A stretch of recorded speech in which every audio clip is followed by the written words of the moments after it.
डोली चढ़ी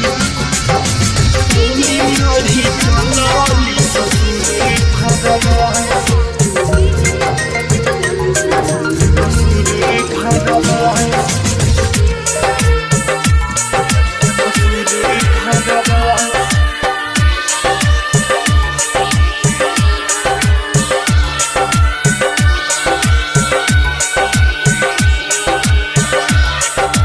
WC recording studio Bettiah.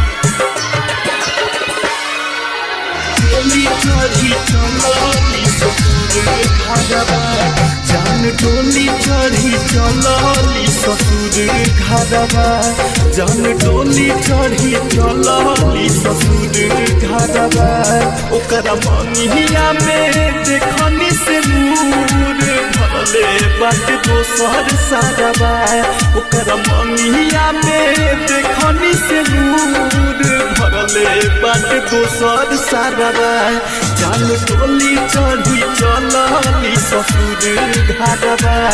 जान डोली चढ़ी चलली ससुर घरवा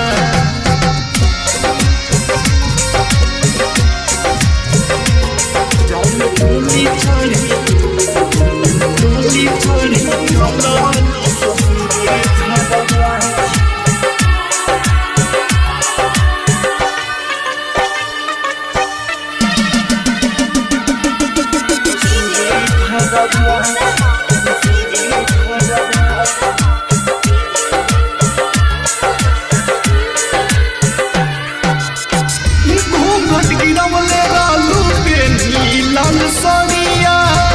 जान जब पड़ल नजरिया रोते जान जब पड़ल नजरिया घूंघट गिरवले रालू पेन्ही लाल सरिया रोते जान जब पड़ल नजरिया हो पड़ल नजरिया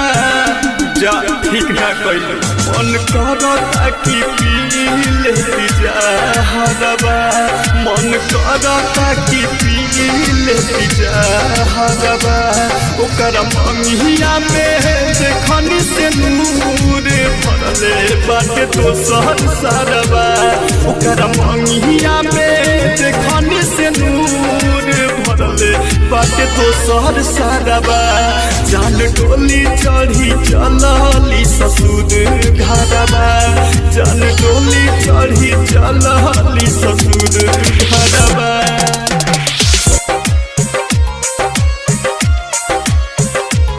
जान डोली चढ़ी चलली ससुर घरवा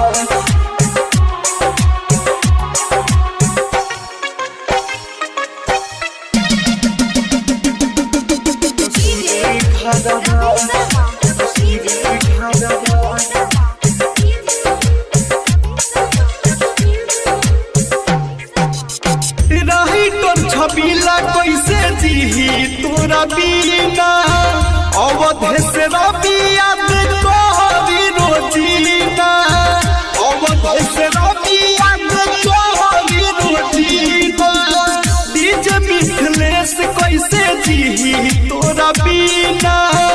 अभिनंदन याद तोहरी रोजीना हो तोहरी रोजीना तू खुश न रह कब सोचनी न बनी कौन दोसर बारवा कब सोचनी न बनी कौन दोसर बारवा ओकरा मंगिया में देखनी से नूर भरले बाटे दोसर सारवा ओकरा मंगिया में देखनी से नूर भरले बाटे दोसर सारवा जान डोली चढ़ी चलली ससुर घरवा जान डोली चढ़ी चलली ससुर